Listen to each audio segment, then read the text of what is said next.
You think this is revenge? No, this is the receipt. I said that with a steady voice, while the man across from me finally realized the game was over and I had been the one keeping score all along. But to understand how I got there, you need to know what they took from me and what I took back. My name is Jake Rayburn. I'm 46 years old, a father of two, former Army intelligence officer for 15 years, and founder of Ironclad Security Solutions. And this is the story of how the woman I trusted with my heart and the man I once saved in Afghanistan tried to erase me from my own life. 6 months earlier, the ambush came on a Tuesday morning. I was reviewing quarterly reports when my phone buzzed with a text from my wife, Sophia. Divorce papers are being served today. I'm staying with Kyle. Don't make this harder than it needs to be. Not a phone call. Not a conversation. Just a tactical strike designed for maximum damage with minimum warning. I sat there staring at the screen while my coffee went cold. Sophia Caldwell, my wife of 9 years. The woman who used to trace the scar on my shoulder from Kandahar and tell me she was proud of what I'd sacrificed for our country. Kyle Brennan, my business partner and the man whose life I'd saved when that IED flipped our Humvee outside Kabul. The shock didn't hit like an explosion. It was more like that ringing silence after the blast, when your ears are trying to figure out if you're still alive. What made it worse was the timing. That same morning, Kyle had called an emergency board meeting about restructuring company leadership for optimal efficiency. Corporate speak for a hostile takeover. I'd spent 15 years reading enemy patterns, tracking their movements, predicting their next strike. How had I missed this? The answer came when I started digging. And when I say digging, I mean using every skill the Army taught me about gathering intelligence. Because that's what this was, warfare. I started with their phones. Not hacking, just checking the phone records on our shared family plan. What I found made my blood run cold. 347 text messages between Sophia and Kyle over the past 8 months. Calls that lasted hours, always when I was traveling for business or at Emma and Lucas's school events. They'd been planning this since last Christmas. I pulled the credit card statements next. Luxury hotels during my business trips. Expensive restaurants I'd never been to. A jewelry store receipt for a bracelet I'd never seen Sophia wear. All charged to our joint account while she was telling me we needed to tighten our budget. But the worst part was finding her phone recordings, hidden in a folder labeled insurance. 23 audio files of me during my worst moments. PTSD episodes from my deployment days when the nightmares got bad and I'd wake up disoriented. She'd recorded me at my most vulnerable, planning to use my service-related trauma as evidence that I was mentally unstable and unfit for custody. My hands shook for the first time since Kandahar. That evening, I sat Emma and Lucas down for what I thought would be a normal conversation about Mommy and Daddy having some problems. Instead, 10-year-old Emma looked at me with tears in her eyes and asked, "Why don't you love us anymore, Daddy?" I felt like I'd been shot. "What do you mean, sweetheart?" "Mommy said you love your soldier friends more than us. She said that's why you're always working and why you get angry sometimes." 8-year-old Lucas nodded solemnly. "She said you might have to go away because you're sick from the war." That's when the soldier in me took over completely. I tucked them in that night with extra hugs and promises that Daddy was going to make everything okay. Then I went to my office and started building a case file like I was tracking enemy combatants. First call went to Master Sergeant Ray Torres, now a federal investigator specializing in corruption cases. We'd served 2 tours together, and he owed me his life from a firefight in Helmand Province. "Jake, what's wrong, brother?" Ray could hear the mission tone in my voice. "I need to ask you about a hypothetical situation involving judicial corruption." How hypothetical are we talking? The kind that might need federal attention if someone had the right evidence. Ray was quiet for a moment. "You got something?" "Working on it. But Ray, this involves my kids." "Say no more. Whatever you need." That's what real brotherhood looks like. Not the fake version Kyle had been selling me. Next, I called Staff Sergeant Danny Sullivan, my head of security at Ironclad. He'd been one of my soldiers in Iraq, and I'd mentored him when he got out of the service. "Danny, I need you to do something for me, and I need you to do it quietly." "Yes, sir. What's the mission?" "Kyle Brennan has been accessing company files he shouldn't have access to. I need to know what he's been copying and where it's going." "Roger that, boss." "How deep do you want me to dig?" "All the way to China, if that's where the trail leads." Danny found it in 2 days. Kyle had been systematically copying our client database, security protocols, and financial records to a server registered under a shell company in the Cayman Islands. He wasn't just planning to leave, he was planning to steal everything and start over with our clients and our methods. But that wasn't the worst part. The worst part was what Danny found in Kyle's email drafts. Messages to potential clients bad-mouthing me personally. Jake has control issues from the war. His PTSD makes him unpredictable in high-stress situations. The company would be more stable under new leadership. He was turning my service, the years I'd spent protecting this country, into a character flaw, using the bond we'd formed in combat as ammunition against me. I'd saved this man's life, made him my partner, trusted him with everything I'd built, and he was twisting that sacrifice into evidence that I was damaged goods. That night I called Kyle directly. "We need to talk," I said. "Jake, look, I know this is hard, but Sophia and I cut the bullshit, Kyle. I know about the Cayman account. I know about the client list. I know you've been planning this since Christmas." Silence. "You want to steal my wife? Fine. You want to destroy my family? We'll see about that. But you will not steal my company. You will not use my service record against me. And you will not turn my sacrifice into your profit. Jake, you're being paranoid." This is exactly the kind of thinking that I hung up. The time for talking was over. What Kyle and Sophia didn't know was that Sophia's mother, Judge Patricia Caldwell, had a problem. A big one. It took me 3 weeks of digging through public records, newspaper archives, and court filings to piece it together. 15 years ago, Judge Caldwell's nephew had been driving drunk when he slammed into a family of 4 at a school crossing. Killed all of them. Parents and 2 young kids, immigrants who'd been in the country legally for 6 years. The case should have been straightforward. Vehicular homicide, DUI, multiple counts. Instead, it disappeared. Evidence got lost. Witnesses became unreliable. The prosecutor suddenly developed concerns about procedural issues. I found the money trail, campaign contributions from Charles Caldwell, the judge's husband and Sophia's father, to the district attorney's campaign fund. Payments made through 3 different shell companies, but all traced back to Caldwell Construction. Judge Patricia Caldwell hadn't just buried one case. She'd been doing it for years. Wealthy families with problems called her office. Money changed hands. Problems went away. And now she was planning to fast-track Sophia's custody case. I had everything I needed. Phone records proving the affair and conspiracy. Financial records showing Kyle's theft. Evidence of systematic judicial corruption going back over a decade. But I didn't move yet.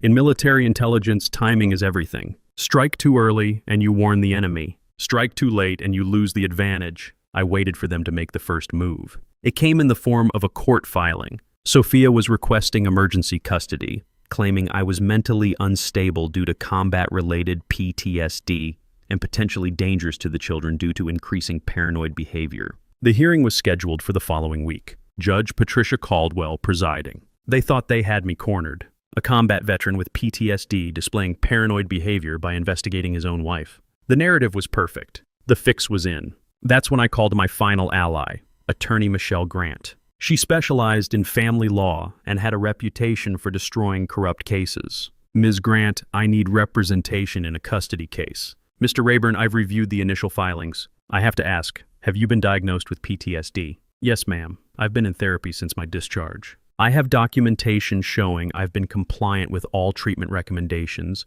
and have never posed a danger to my children or anyone else." "Good. What else do you have?" "Evidence that this case is being orchestrated by people who think they're above the law." I met Michelle at her office that Friday and laid out everything. The phone records, the financial evidence, Kyle's corporate theft, Judge Caldwell's history of corruption. Michelle's eyes got wider with each folder I opened. "Jesus Christ, Jake. You don't have a custody case. You have a federal investigation. I have both, and I need to win the first one to protect my kids." "We'll win, but this goes way beyond your family. You're sitting on evidence of systematic corruption." "I know. That's why I'm bringing it to you first, properly, through legal channels. I want to win the right way." Monday morning, we walked into Judge Caldwell's courtroom. Sophia sat with her lawyer looking confident. Kyle was there too, probably expecting to testify about my unstable behavior. Judge Caldwell took her seat with that smile she probably thought looked impartial.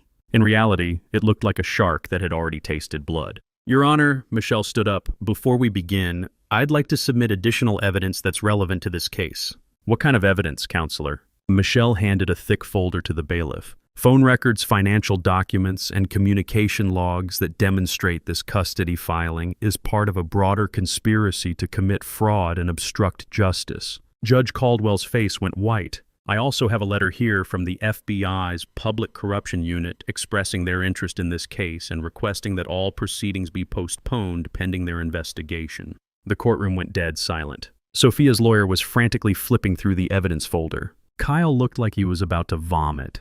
Judge Caldwell was staring at me like I was a ghost. Your Honor, Michelle continued, my client is requesting full custody of his children to be removed immediately from the care of a mother who has demonstrated willingness to use them as weapons in a criminal conspiracy. This is outrageous! Sophia's lawyer stood up. These accusations are documented, Michelle cut him off. With phone records, bank statements, and video surveillance. Would you like me to play the hotel security footage for the court? That's when I stood up and looked directly at Kyle. You want to know the difference between real brothers and fake ones? Real brothers don't abandon each other when the fighting gets tough. They don't use your worst moments against you. And they sure as hell don't try to steal everything you built while you're grieving what you thought was your marriage. Kyle couldn't meet my eyes. I turned to Sophia. You recorded my nightmares. You used my service to our country as evidence that I was unfit to be a father. You told our children I didn't love them. There's a special place in hell for people who weaponize a parent's love for their kids.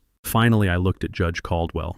Your Honor, I spent 15 years defending this country because I believed in justice. Real justice. The kind where evidence matters more than money, where truth wins out over corruption, where protecting the innocent is more important than protecting the powerful. I reached into my briefcase and pulled out a plain white envelope. This contains copies of every document my attorney just submitted, plus about 50 more pages detailing 15 years of cases that mysteriously disappeared from your docket. Cases where money changed hands and justice got buried. I placed the envelope on the table in front of me. You think this is revenge? No, this is the receipt. Every lie you told, every betrayal you planned, every time you used my love for my family as a weapon against them, I kept track. And now the bill is due. Judge Caldwell recused herself from the case within an hour. The emergency hearing was postponed. By Wednesday, Kyle had emptied the Cayman account and fled to what he thought was a non-extradition country. He was wrong. Ray Torres had friends in a lot of places. 3 months later, Kyle was arrested at a resort in Barbados and extradited back to the United States. Federal fraud charges, asset forfeiture, the whole package. He's currently serving 8 years in federal prison and will never work in security again. The military community has a long memory for people who betray their battle buddies. Judge Caldwell lasted 2 weeks after the FBI raided her office. The corruption investigation found evidence of 12 cases she'd buried over 15 years, including that family killed by her nephew. She resigned in disgrace, lost her pension, and is currently facing federal charges. 3 victim families have filed civil suits. Her legal legacy is completely destroyed. Sophia fought the custody change for exactly 6 days. Once she realized her mother couldn't protect her anymore and Kyle had abandoned her with a mountain of debt, she signed over full custody of Emma and Lucas. She moved to a smaller town 2 hours away and took a job at a discount real estate agency. The luxury lifestyle, the social circle, the designer clothes, all of it disappeared overnight. Emma and Lucas adjusted faster than I expected. Kids have a way of sensing who really has their back. When Emma asked me why Mommy had lied about me not loving them, I told her the truth. Sometimes grown-ups make very bad choices when they're scared or angry. Your mom was scared that Daddy would find out about the things she was doing wrong, so she tried to make you scared of me too. But that's not fair, Lucas said, his 8-year-old sense of justice outraged. No, buddy, it's not fair. But that's why Daddy fought so hard to make sure you and Emma could stay with me. Because protecting you is the most important job I'll ever have. More important than the army? Emma asked. Much more important. Soldiers protect their country. Daddies protect their families. You two are my most important mission. We started new traditions after that. Saturday morning pancakes became a sacred ritual. Emma learned to make coffee. Terrible coffee, but I drank every drop. Lucas and I built a treehouse in the backyard. Just the two of us working with our hands and talking through problems. They asked questions, of course. Kids need to understand their world. Will Mommy try to take us away again? Emma wanted to know. No, sweetheart. The judge said you get to stay with Daddy permanently. Mommy can visit sometimes, but only when there's another grown-up there to make sure everyone stays safe. Will Uncle Kyle come back? Uncle Kyle isn't really our family anymore. He made choices that hurt us, so he can't be around us anymore. They accepted this with the resilience that children have when they feel secure. They knew I'd fought for them and won. They knew they were safe. The business not only survived, it thrived. Word spread through the corporate world about how I'd handled the situation. Companies wanted to work with someone who had that kind of integrity under pressure. We heard about what you went through, the CEO of Morrison Industries told me during our contract meeting. Anyone who fights that hard for his family will fight that hard for his clients. Ironclad security grew by 300% in the following year. We hired 12 new employees, all of them veterans. Danny Sullivan became my operations director. Ray Torres joined us part-time as a federal liaison consultant. The company culture changed too. We instituted a policy. No employee would ever face personal crisis alone. Family emergencies, financial troubles, health scares. We took care of our people the way military units take care of their soldiers. This is how you build loyalty, I told a group of business school students who came to hear me speak about leadership. You don't demand loyalty. You earn it by standing by your people when they need you most. I became a speaker on business ethics and family values. Turned out there were a lot of people who wanted to hear from someone who'd won the right way. Corporate conferences, veteran events, fathers groups, anywhere men needed to hear that doing the right thing was worth the cost. The message was always the same. Your integrity is the one thing nobody can take from you, but it's also the one thing you can give away. Choose carefully who deserves that gift. These days, I wake up at 5 a.m. for PT, make breakfast for my kids, and go to work knowing that every client trusts me because I've proven I keep my word even when it costs me everything. Ray Torres still calls every few weeks to check in. Danny Sullivan runs my security team like the precision military operation it's always been. We hire a lot of veterans now, people who understand that some things are worth fighting for. I never remarried. Haven't even dated seriously. After what I went through, I'm in no hurry to trust someone with that much power over my life again. Maybe someday, but for now, Emma and Lucas need to know they can count on their dad completely. Sometimes people ask me if I feel bad about what happened to Sophia, Kyle, and Judge Caldwell. If I think the punishment fit the crime, here's what I tell them. They thought they could charge me for the crime of trusting them. But every lie they told, every betrayal they planned, every time they used my love against me, I kept the receipts. And when the bill came due, they found out they couldn't afford what they owed.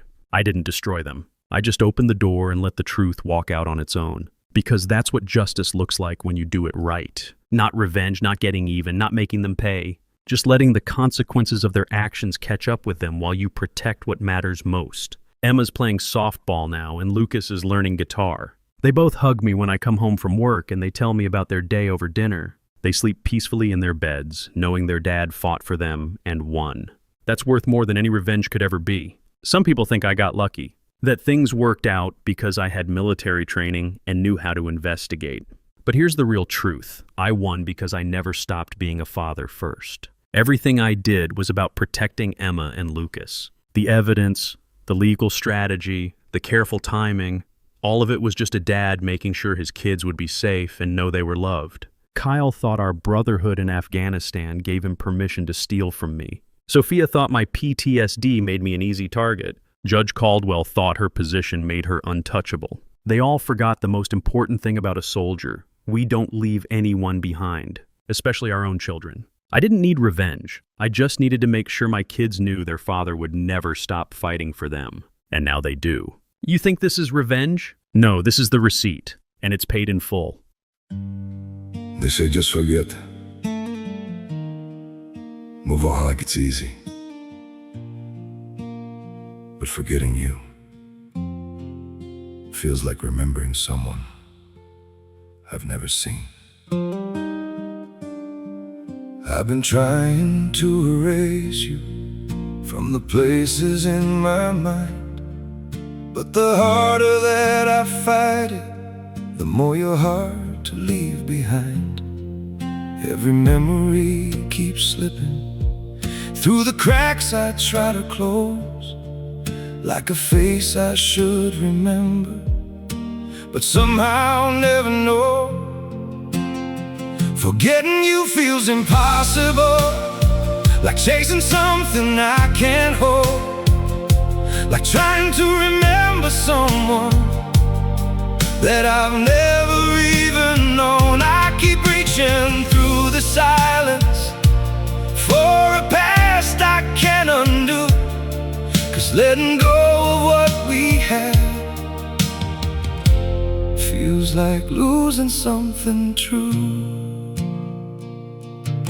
Every moment turns to fragments, every thought just fades to blue, like I'm searching for a feeling that still only leads to you. Forgetting you feels impossible, like chasing something I can't hold, like trying to remember someone that I've never even known. I keep reaching through the silence for a past I can't undo, 'cause letting go of what we had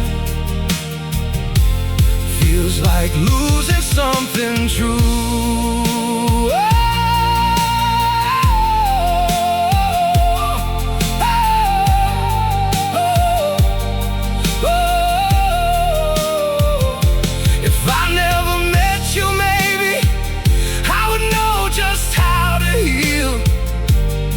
But now every empty moment still reminds me what is real. Forgetting you feels impossible, like chasing something I can't hold, like trying to remember someone that I've never even known. I keep reaching through the silence for a past I can't undo, 'cause letting go of what we had feels like losing something true.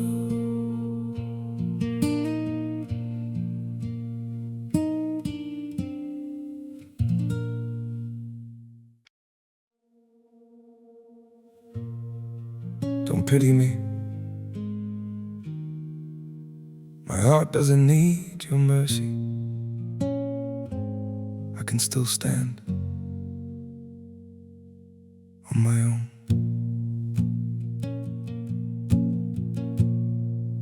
I was broken by your leaving, fell deeper than I thought I would, but pain has taught me how to heal now and survive what once I couldn't. You don't have to look back sadly, don't reach out with guilty hands. What you shattered made me stronger. Now I rise where I once collapsed. My heart doesn't need your pity, not another empty sign.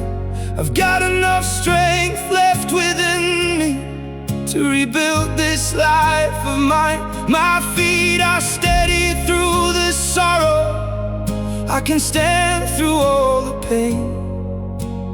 You don't have to save me, darling, I'll learn to breathe again. I once begged for your affection, now I've learned my worth in scars. And the man you left in pieces found his own way through the dark. My heart doesn't need your pity, not another empty sign. I've got enough strength left within me to rebuild this life of mine. My feet are steady through the sorrow, I can stand through all the pain. You don't have to save me, darling, I'll learn to breathe again.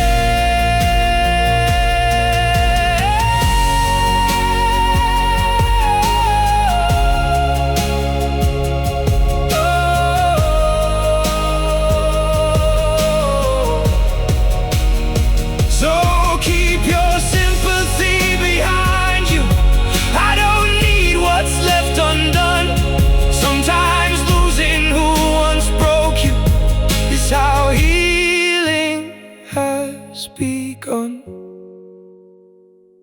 My heart doesn't need your pity, not another empty sign. I've got enough strength left within me to rebuild this life of mine. My feet are steady through the sorrow, I can stand through all the pain. You don't have to save me, darling, I'll rise alone again.